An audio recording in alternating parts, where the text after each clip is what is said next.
Sangat-sangat bersyukur itu kelegaan yang diluah oleh Karya Masjid Jami' Al-Rizwan di Alor Pongsum selepas kutipan untuk membeli sebahagian tanah wakaf masjid yang dijual kepada orang bukan Islam berjaya dikumpulkan. Imam Masjid Muhammad Radi Aziz mewakili kira-kira 5,000 karya itu berkata jumlah kutipan yang sangat memberangsangkan itu adalah kejayaan yang sangat dinantikan mereka. Allah. Memang lega sangat-sangatlah. Seronok tak boleh nak habaq kata keseronokan tu tak boleh nak cakap. Allah Taala saja yang tahu kami macam mana kan. Bila tanah dah nak dikembalikan kepada masjid. Perkeliling yang dikeluarkan Jabatan Agama Islam Perak, Jaib, supaya kutipan dibuat hari ini dan Jumaat minggu depan juga sangat membantu.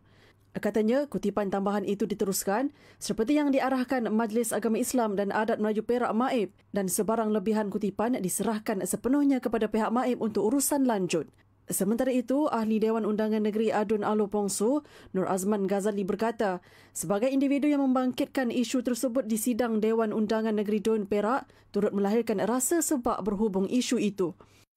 Saya dah hadapi masalah jalan raya, masalah parit, masalah bangunan, masalah rakyat miskin.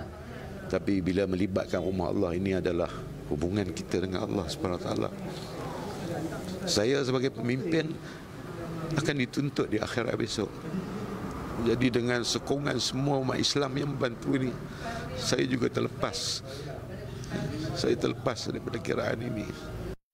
Nur Azman berkata beliau sangat bersyukur kerana orang ramai tetap terus memberi sumbangan walaupun hasil kutipan dana sudah terkumpul 2.3 juta ringgit.